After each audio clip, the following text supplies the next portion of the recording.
लाइनों को लेकर हमारा एक मिशन है। आपके सामने आपके माध्यम से मैं बताना चाहूंगा कि हिमाचल प्रदेश में जितने भी बिजली प्रोजेक्ट्स हैं, बिजली के 3 भाग हैं, जनरेशन, ट्रांसमिशन और डिस्ट्रीब्यूशन। जनरेशन और ट्रांसमिशन ये दोनों पार्ट जो है हिमाचल प्रदेश के अंदर होते हैं। जनरेशन वो प्रोजेक्ट जो बिजली बनाता है, SJVN या NTPC, NHPC, ये लोग बिजली बनाते हैं, लेकिन बिजली के ट्रांसमिशन का काम जो है वो देश की बड़ी बड़ी प्राइवेट कंपनियां और सरकारी कंपनियां मिलकर करती हैं। जो यहाँ से हम सैकड़ों किलोमीटर, यहाँ से अंबाला को, लुधियाना को, राजस्थान को यहाँ से बिजली जाती है, ग्रिडों को, पावर ग्रिड को जितनी भी बिजली जाती है, जिनकी हाई वोल्टेज की जो ट्रांसमिशन लाइनें हैं वो लोगों की जमीनों के ऊपर से या गुजारी जाती हैं, उनके रिहायशी मकानों के ऊपर से गुजारी जाती हैं, उनके मवेशी खानों के ऊपर से गुजारी जाती हैं, जिसका आपको बड़ी हैरानी की बात होगी कि आप पूरे हिंदुस्तान के अंदर जितनी भी तारों के नीचे लोगों की जमीन आती है उसको एक्वायर करने का, उसका अधिग्रहण करने का कोई भी कानून जो है वो कानून में मौजूद नहीं है। और ये बड़ी हैरत की बात है कि सभी राजनीतिक पार्टियां चुनाव लड़ती हैं और सभी राजनीतिक पार्टियां अपना जो इलेक्शन मैनिफेस्टो है वो रखती हैं, और ये इलेक्शन मैनिफेस्टो में, किसी भी राजनीतिक पार्टी के इलेक्शन मैनिफेस्टो में ये चीजें आज तक नहीं डाली गई हैं जिनको डाला जाना चाहिए कि चुनावों में लोगों को ये पता लगे कि उनकी कुल कितनी जमीन टावर के नीचे, क्योंकि हाई वोल्टेज के टावर हैं, 166 केवी तक की जितनी ट्रांसमिशन लाइनें हैं वो बिजली बोर्ड लगाता है, और इससे अधिक की 200, 400 केवी, 800 केवी की लाइनें, बड़ी बड़ी लाइनें जो है वो आजकल बनाई जा रही हैं, जिनका इलेक्ट्रोमैग्नेटिक फील्ड एरिया में डेंजर जोन आता है, और डेंजर जोन के अंदर कोई भी प्लांटेशन नहीं हो सकता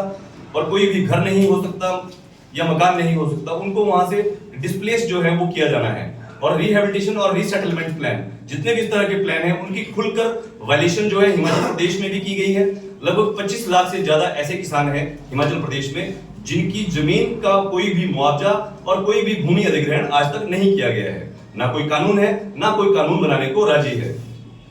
हमारी ये मांग है कि जितने भी राजनीतिक पार्टियां जितने भी चुनावों में, क्योंकि ये संसद का मामला है और जितने भी सांसद जो चुनाव में हैं उनको इस विषय पर जनता के सामने अपनी कैपेबिलिटी जो है वो रखनी चाहिए कि वो बिजली प्रोजेक्टों के साथ हैं या वो ट्रांसमिशन लाइनों के नीचे जो अफेक्टेड, जो गरीब लोग जिनकी पूरी मलकियत जमीन चली गई है और वो भूमिहीन हो गए हैं, क्या वो लोग उनके साथ हैं। उनको ये चीज पर अपने आप की स्थिति जो है वो स्पष्ट करनी चाहिए, नीति बनानी चाहिए, क्योंकि पिछले 10-12 सालों से हिमाचल प्रदेश के अंदर ऐसी बहुत सी लाइनें जो हैं वो पकड़ी गई हैं जो गैर कानूनी तरीके से, जैसा कि कुल्लू के सैंड से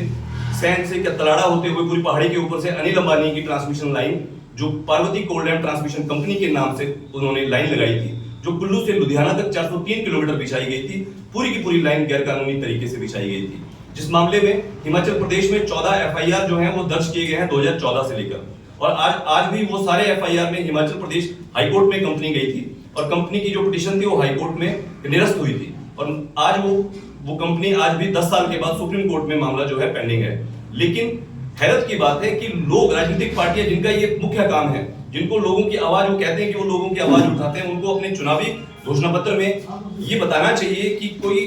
बिना मुआवजे के कोई व्यक्ति अपना मकान जो है वो खाली कर सकता है।